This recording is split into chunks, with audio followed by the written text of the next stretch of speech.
I'm Stephanie. I'm a drug addict. Hello, my name is Matt, and I'm a very grateful recovering alcoholic drug addict. At 14 years old, I started out with marijuana. My freshman year in high school, I tried a marijuana one time. At 16, I tried acid. My history started off in 1990 with the use of heroin.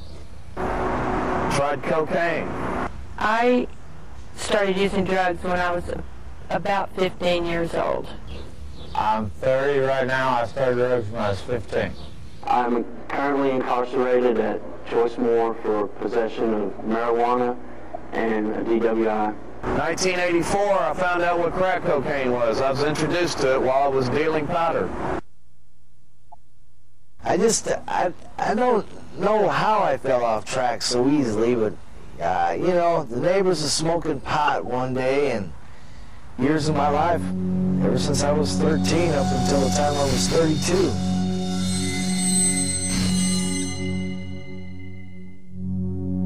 Drugs are a living nightmare, especially crack cocaine.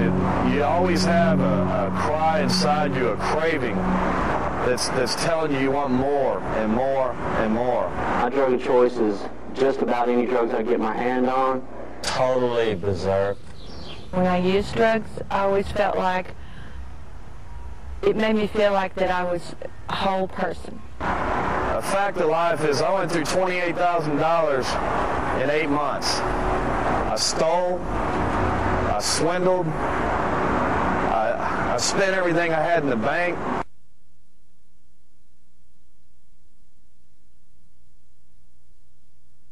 I supported my habit real well. I dropped out of school.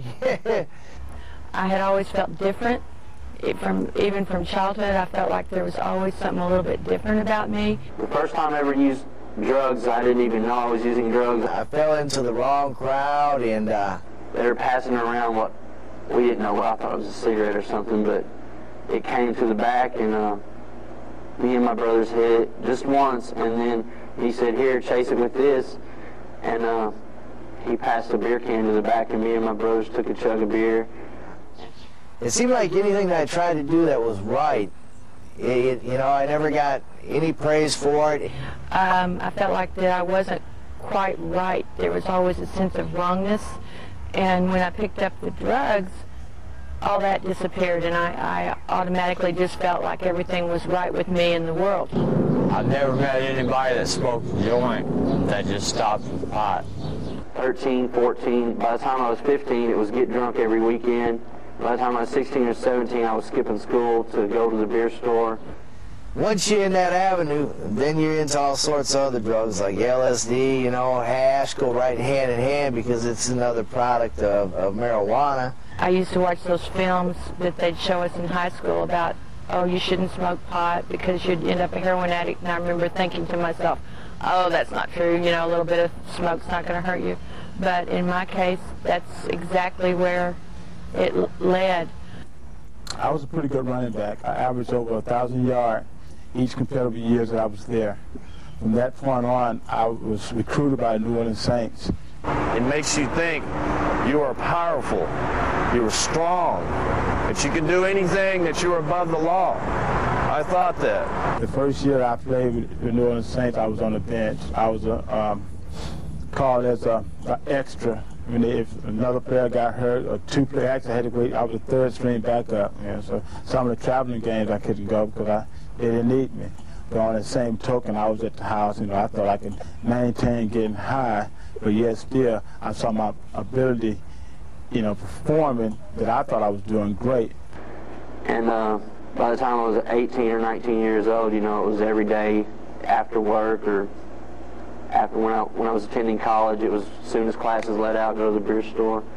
I didn't, when I began using drugs, I didn't think I was going to become an addict. I didn't plan to become an addict, and I didn't want to. I had ambitions and dreams when I was younger, and I fully intended to achieve those dreams. And I got introduced to rock, crack cocaine. And it was more of like, hey, I like this high. Yeah, it made me feel light, made me feel good. I said, like, this is my drug of choice. Twisted thinking. I started out using pot and marijuana. I ended up being addicted to heroin for the last 8 years of my using. I've been hearing on the news that heroin's coming back into the scene. Through the use of heroin, I contracted HIV. Right now, my health is very poor. The doctors give me 6 months to a year to live.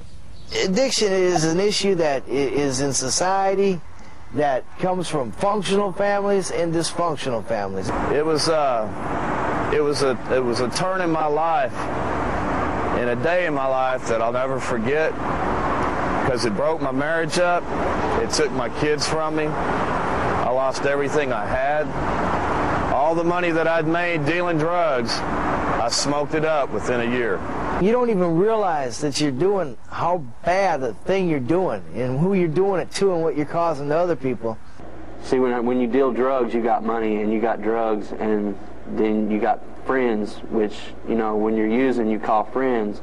But when you know, if you get locked up like I do, hopefully you'll come to find out and understand that they weren't really your friends at all. They were just, so to speak, riding your coattails and looking for that free buzz. And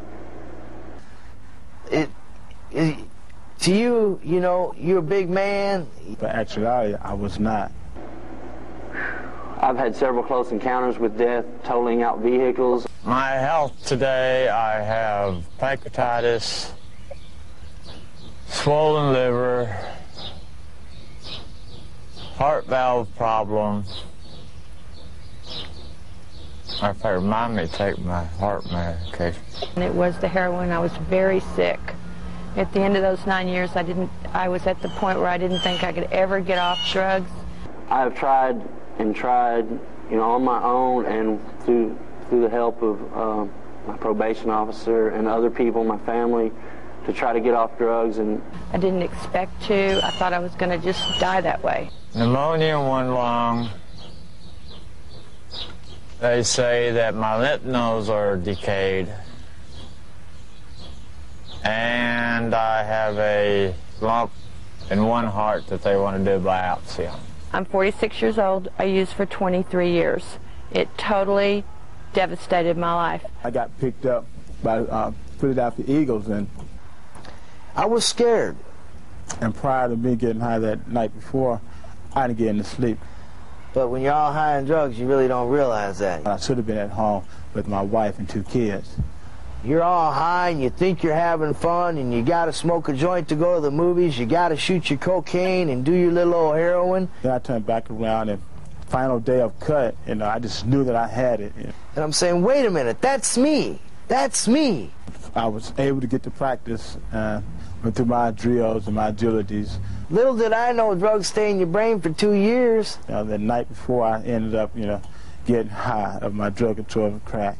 Try to have some fun. Behold, when practice was over, I got cut. And you gotta dig your way back out. And it ain't easy. I lost my job because of crack. And look at the consequences. Nobody cut me but crack and I. Not only that, I lost my family, my job, and the only thing I have to do now is try to get back up on top. The bottom line is you think you're having fun, but until you really, really know how to stay clean and you get a good look at people doing what they're doing, you know that they're not having fun. You know you weren't having fun. Most of the years of my drug addiction were productive years.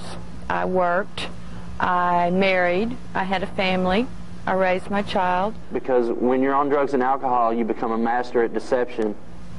From the outside, my life looked okay. It didn't, I wasn't the kind of drug addict most of the years that was on the street and stealing and so forth. I seemed to be a normal person. On the inside, I wasn't. I lost my kids. My kids, right now, I haven't seen them in years. And it hurts inside.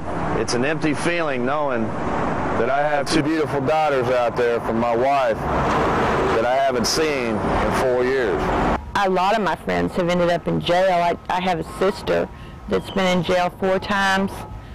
She's 43 years old, and she's in prison at this time, and it was all over 2 drug charges in 1982. She hasn't been convicted of any other crimes since that time, but she has not been able to manage to get or stay off drugs, so therefore she violates her parole and ends up in prison over and over again. They said that the alcohol played a big role in a lot of my health problems.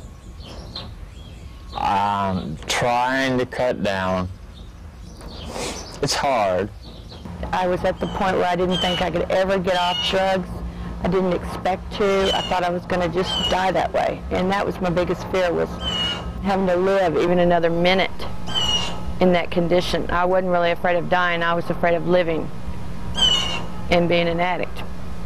Now I have a life again. I have money. I have friends. I have family back.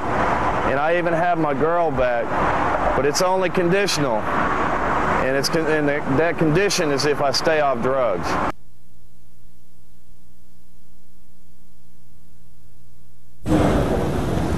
Money for no.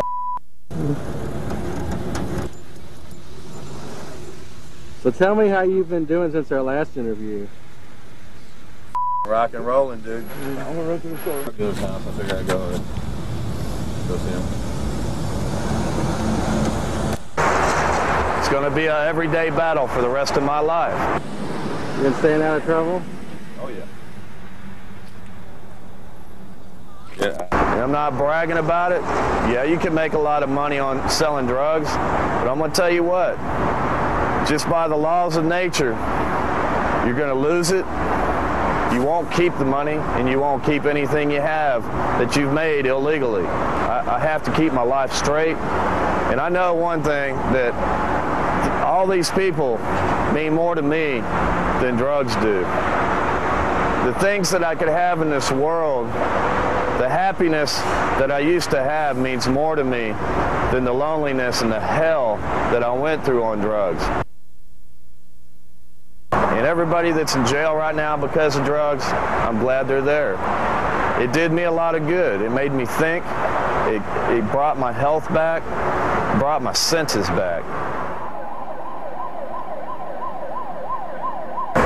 The only thing I can say is I wish there was a way it could all stop. I've already been told by more than one person in the system that if I do come back, that I'll die in white. That's a scary thought, a very, very scary thought. I know this is not where I want to live the rest of my life. I know that this is not how I want to live the rest of my life. At one time, I even cried out to my parole officer, asked her if she would get me into rehab, which didn't get much help on that end of the deal, and was asked to go through certain steps that only a drug addict would know, that once you're on them, you're not going to go out of the way to or go through, let's say, the hassles of the steps they wanted you to go through to get help. You're more interested in running down the drugs and doing your thing than you are, even though you know you need help, and there's something crying inside you that you need the help, and you know it. That it's back to that voice that says it's okay, you're going to be all right. I knew a voice kept telling me in my head that you're going back to prison if you keep doing what you're doing. You're heading down that road again. But the other voice said it's okay. You're going to be able to get away with it. You can do more. Just go and keep doing what you're doing. And well, we know what voice won out on that one. I had been with a partner, a girl, and I had been doing drugs, and I came out of the building, and police just happened to be rolling down the street when I tossed a beer into the bushes, and they stopped me, and they were asking me questions about who I was and what I'd been doing, and I'm sure they could see I was high. and they knew who I was. They had known my activities around the neighborhood and people who I hung out with. I told them a false name, and they didn't believe me, so they were going to take me in to have me fingerprinted, and the only thing I could think of at the time, the only thought that went through my head was I didn't want to go back to jail. I look at that film today, which is something that I'm probably going to show myself once a week from the rest of my life, just to see where I was and remember where I've been. Watch this interview that I'm doing today and remember where I've been. I think that's been a big problem of coming back is once I got out, I put it all behind me. I didn't want to remember the things that I'd been through. I don't know what's going to happen. All I know is I can take it a day at a time. That's another thing that AANA's taught me, that it's a day at a time. If I can make it tomorrow, sober, then I'll try and make it the next day. And that's the best I can do. Hi, my name is Tony. Drugs, the abuse of the behavior, what people go through, as well as myself. I once used to be a football player. Got drafted by the New Orleans Saints, got cut. I thought it was I got cut because of politics or the shade of my color. It was incorrect. I got cut because I was doing some cocaine. Don't ever take that first hit on that joint, because it will lead to worse and more damaging things. If you say no to them and they become angry, then you know was the right thing to say. You know, the only way you can break it is to be taken out of society for a couple of years at least, and have time to, you know, get some spirituality about you, get a physical fitness program. A controlled environment in a medical situation is really good when you're detoxing off drugs, you know, especially the heroin and the cocaine, those types of drugs. You have to think of positive. You have to be positive within yourself first. There's a better way, and there is a way out, but you gotta want it. Twisted behavior. You get drugs, toxins into your body, into your brain. It takes your brain receptors 2 years to even clean out. And the kid very well eventually leads to jails, institutions, or death. I mean, we all go through a lot of negative stuff, and now it's time to live positive in our life. And it's really good to, you know, pick up a book and read. You know, something positive that you can understand, you can relate within yourself. Anything that's going to give you a negative vibe, leave it alone. Drugs and alcohol is what did this to me, and I would beg and plead of you, you know, not to use drugs and alcohol. Stay away from the people that are in that situation. Just stay away. If you've never tried drugs, don't do it. Don't do it. When it gets into your bones, into your muscle, your flesh, your marrow, it takes longer than that for your system to even get clean. I think treatment centers are very helpful. I think the main reason they're helpful is it's just people can dry out in the treatment centers. Tough love. I love my family. I love every member of my family. Nobody can do it for you. The only one that can do it is yourself. When you start thinking positive things happen to you. Through AA and NA, I took my problem to the group, and I opened up, and I got it off my chest. And try to crack down on that before there's more people like me. Ask. It's a lot of work to stay clean. I don't think it's a total answer. I think that if you go into treatment, you just don't go to treatment and then you're fixed, you're well. It took coming to prison for me to be able to see, you know, the person I was and what I was doing to myself, and that I was slowly committing suicide through drugs and alcohol. They don't have to take that hit off that joint to be accepted. It's always good to, you know, enhance yourself. It's working out, go to the gym, go play basketball. find yourself to an amusement park or a movie somewhere that you're not sitting in a room getting high. Give up, you know, just surrender and be willing to listen to some other points of view. Rebuild. It's not easy when you're smoking out of the pipe and consider yourself, I'm all right, I'm not bad, but you are bad. There's millions of people die every day, and I'm one of the lucky ones that lived to see this day. I've been on this unit for 18 months, and I attend a meeting every time they open the doors for AA, NA, and SOS, and I feel that my chances are better than others that would still like to change but won't take the time to go to a meeting. If I take everything that I've learned in the last 18 months about my disease and recovery, and I take it out in the world with me, and I use it and I apply it in my life, then I feel that I have a very, very good chance of staying sober and living the so-called normal life. You know, problem. Lucky I'm alive. You still don't know how to stay clean. I still have an alcohol addiction, yes. When you develop a trend of doing the same thing with the same people for 20 years, you're hard-headed. There's a fine line between helping someone out and enabling them to continue their drug use. I'm still not through with the legal problems. Generally, when you go to prison, you know, a lot of people in there, their parents dealt drugs, they did drugs, they grew up doing drugs. They don't even know what a real life's about. I feel that God has spared me for some reason, you know, to give me another chance, so I have some kind of purpose in life. Your looks begin to look tarnished, and that's not a good look. It's something that's going to haunt me for the rest of my life. Society as a group does not care about you anymore. You go back out into society, you still don't know how to stay clean. I won't ever go any farther.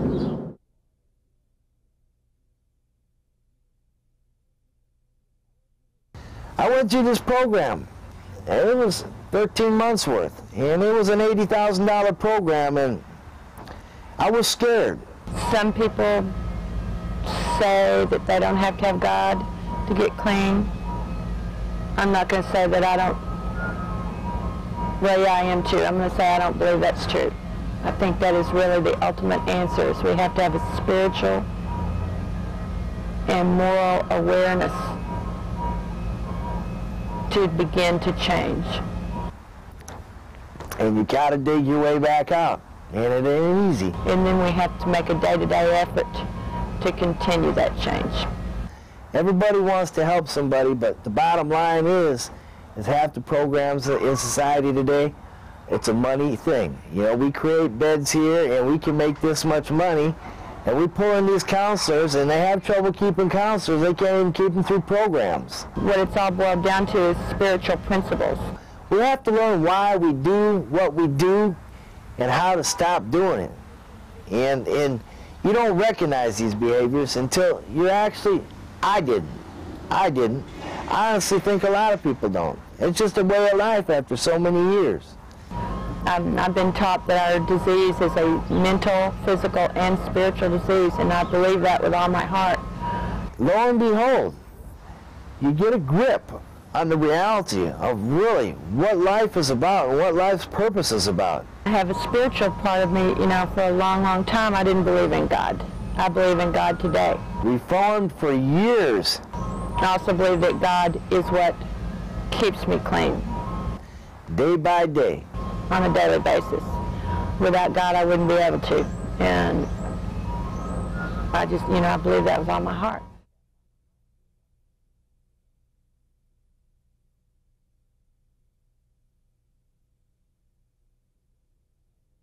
We admitted that we were powerless over alcohol, that our life had become unmanageable. We came to believe that a power greater than ourselves could restore us to sanity. Made a decision to turn our will and our lives over to the care of God as we understood Him. We made a searching and fearless moral inventory of ourselves. We admitted to God, to ourselves, and to another human being the exact nature of our wrongs. We were entirely ready to have God remove all these defects of character. We humbly asked Him to remove our shortcomings. We made a list of all persons we had harmed and directly try and make amends to them.